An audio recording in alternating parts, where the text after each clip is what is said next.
Assalamualaikum warahmatullahi wabarakatuh. Perkenalkan, nama saya Muhammad Rijat Argia Fernatama dengan NPM 23660210055 dari jurusan Ilmu Pemerintahan. Di sini saya akan menjelaskan tentang penawaran.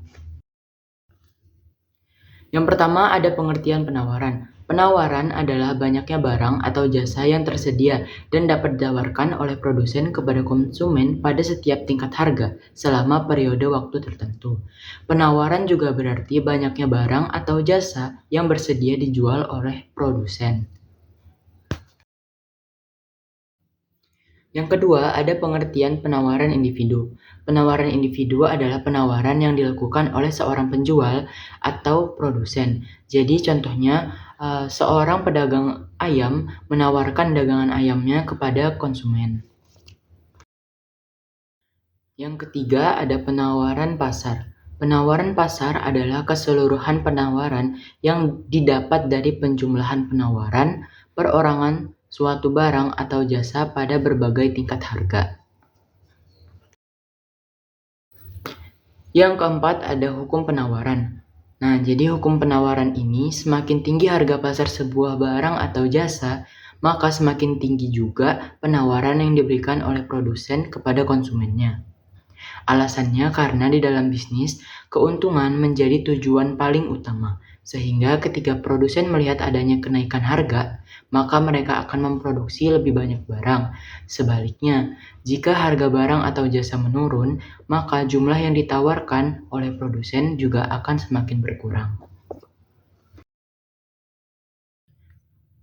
Yang kelima ada kurva penawaran. Kurva penawaran adalah grafik yang menggambarkan korelasi antara harga dan kualitas barang yang terjadi pada periode tertentu.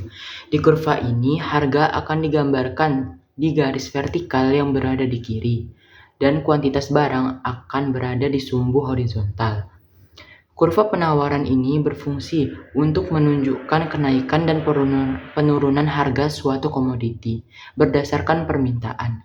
Selain itu, kurva akan bergerak ke atas dari kiri ke kanan jika harga komoditas tertentu meningkat atau jumlah barang yang ditawarkan meningkat. Nah, ini adalah contoh dari kurva penawaran. Di kurva tersebut, harga akan digambarkan di garis vertikal yang berada di sebelah kiri, dan kuantitas barang akan berada di sumbu horizontal. Nah, jadi itu sumbu horizontal akan naik ke atas kanan jika harga barang naik. Jadi, kurva akan bergerak ke atas dari kiri ke kanan jika harga suatu komoditas barang tertentu meningkat atau jumlah yang ditawarkan dari barang tersebut meningkat. Fungsi penawaran. Fungsi penawaran adalah suatu fungsi yang menunjukkan hubungan antara harga dengan jumlah barang atau jasa yang ditawarkan oleh produsen. Fungsi penawaran ini digunakan produsen untuk menganalisa berapa banyak barang yang dapat diproduksi oleh dirinya. Faktor-faktor yang mempengaruhi penawaran. Ada 5 faktor-faktor yang mempengaruhi penawaran. Yang pertama adalah biaya produksi. Dinamika biaya produksi memiliki peran penting dalam mempengaruhi penawaran barang dan jasa dari produsen. Jika peningkatan biaya sangat tinggi, maka produsen cenderung mengurangi produksi sehingga menurunkan penawaran. Yang kedua ada harga produk. Peningkatan dan penurunan harga barang akan berpengaruh pada keuntungan yang didapat dari penjualan barang atau jasa.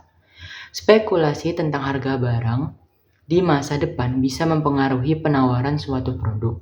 Jika harga produk naik di masa depan, maka pasokan produk tersebut akan berkurang di pasar saat ini karena keuntungan yang diharapkan oleh penjual di masa depan. Berikut juga sebaliknya. Yang ketiga ada kemajuan teknologi. Peningkatan teknologi berarti bahwa jumlah input yang dibutuhkan lebih sedikit atau biaya input yang diperlukan berkurang. Jika biaya produksi lebih rendah, produsen terdorong untuk meningkatkan output. Yang keempat ada peningkatan jumlah produsen.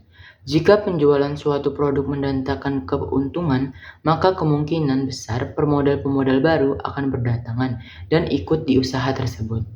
Dengan bertambahnya produsen baru ini, Penawaran akan suatu barang akan jasa juga akan meningkat.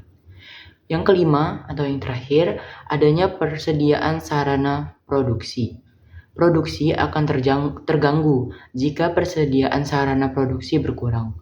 Penawaran beras pada daerah tertentu cenderung menurun karena banyaknya lahan pertanian yang berubah fungsi menjadi lahan industri.